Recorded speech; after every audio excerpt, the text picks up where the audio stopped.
Masalah penilaian, karena di dalam kurikulum 2013 penilaian sikap, pengetahuan, dan keterampilan itu dipisah-pisahkan. Padahal di dalam proses pembelajaran ketiga hal ini berjalan menjadi satu bagian. Kurang memuaskannya kemampuan peserta didik atau anak-anak kita dalam hal literasi, numerasi, dan sains. Mata pelajaran yang ada di sekolah kita itu terlalu banyak. Dan yang juga memberatkan, materi atau kompetensi dasar yang ada di dalamnya itu terlalu padat sehingga sama sekali tidak menjawab hal-hal esensial yang sebenarnya diperlukan oleh siswa kita. Banyak sekolah atau lembaga pendidikan yang tetap menerapkan kegiatan belajar mengajar konvensional. Padahal kurikulum 2013 menghendaki adanya metode dan konsep belajar baru yang inovatif seiring dengan berkembangnya zaman. Kurang menekankan kepada kemampuan literasi abad ke-21, yaitu computational thinking dan problem solving. Tiap mata pelajaran itu masih sendiri-sendiri, belum terintegrasi menjadi sebuah konten yang memunculkan jati diri secara lokal dan sekaligus kebinekaan. Walaupun di sana disebutkan bahwa K13 itu bebas untuk sekolah melakukan, namun kebebasan ini diikat tampaknya. Akhirnya guru kerepotan, bebannya jadi akhirnya jatuh pada administrasi. Bagaimana membuat laporan yang seperti dikehendaki dokumen, walaupun di prakteknya dia tidak melakukan.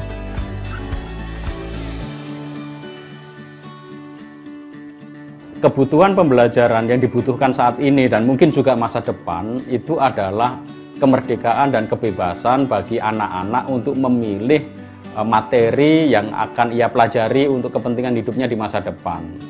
Materi pembelajaran ini harus disederhanakan dan paling tidak harus dibuat basic yang paling fundamental itu yang harus dikuasai, lalu yang berikutnya adalah pengembangan-pengembangan, dan itu seharusnya berjenjang mulai dari tingkat dasar, menengah sampai tinggi.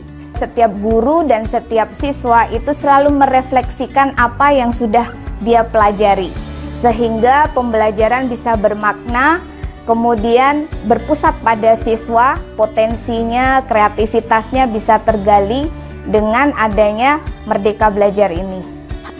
Pembelajaran yang ideal untuk mencapai kebutuhan yang diminta dalam kurikulum 2013 adalah pembelajaran yang interaktif. Pembelajaran yang mana guru itu berdialog dengan siswa. Anak-anak itu yang diperlukan adalah membangun pengetahuan melalui pancingan pengetahuan dari luar. Sehingga proses pembelajaran yang ideal adalah pembelajaran yang dialogis. Jadi anak-anak dilatih untuk berpikir, memikirkan pengetahuan yang tadi diajarkan, menghubungkan pengetahuan yang tadi diajarkan dengan kehidupan sehari-hari, memikirkan bagaimana hubungan antara pengetahuan yang dipelajari dengan kehidupan saya. Menurut saya sangat penting bagi seluruh penyelenggara pendidikan untuk kembali pada pasal 4 ayat 1 Undang-Undang Sisdiknas nomor 20 tahun 2003 yang isinya itu jelas-jelas. Di sana disebut pendidikan diselenggarakan secara berkeadilan, demokratis, non-diskriminatif dengan menjunjung tinggi hak asasi manusia, nilai keagamaan, nilai budaya, dan kemajemukan bangsa. Sebab kalau itu yang kemudian kembali diangkat, maka seluruh kebijakan-kebijakan turunannya sebetulnya akan memastikan bahwa setiap peserta didik mendapatkan haknya sesuai dengan latar belakang yang dimilikinya dan sesuai dengan kebutuhannya.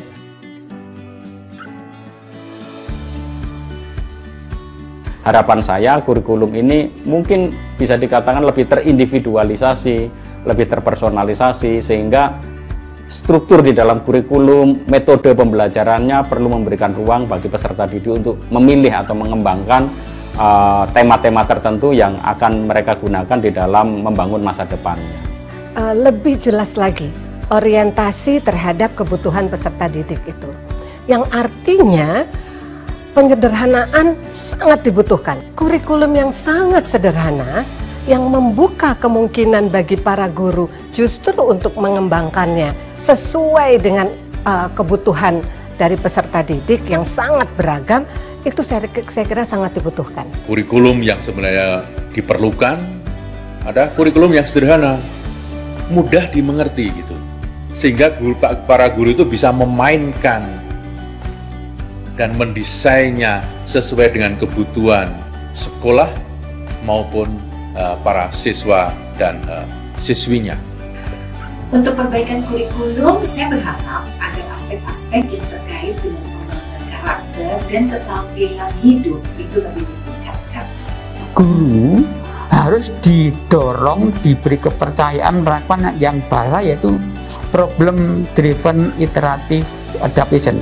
Jadi belajar memecahkan masalah sesuai dengan konteksnya.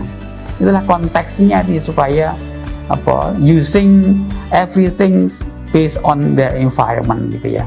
Kalau Bapak Pendidikan kita Ki Hajar Dewantara mengatakan bahwa pendidikan adalah penyemaian benih kebudayaan, maka kami dari Informatika berharap bahwa pendidikan computational thinking akan merupakan penyemaian benih budaya digital. Artinya akan membawa anak Indonesia menjadi warga digital yang menjadi warga global dan bijak. Dokumen kurikulum itu harus self-explanatory, sederhana, bisa dimengerti dan tidak menimbulkan multi-interpretasi. Harapan saya, kurikulum mendatang memberikan keleluasaan kepada guru untuk mengembangkan proses belajar guna mencapai tujuan kurikulum. Fokus kepada siswa dan guru. Untuk siswa adalah lebih menetapkan bagaimana agar siswa itu berkembang sesuai dengan minat dan bakatnya. Untuk guru, bagaimana agar guru bisa mengelaborasi kurikulum tersebut dalam pelaksanaannya. Mudah-mudahan nanti akan ada kurikulum yang benar-benar praktis ya, praktis dari segi pembelajaran maupun penilaiannya.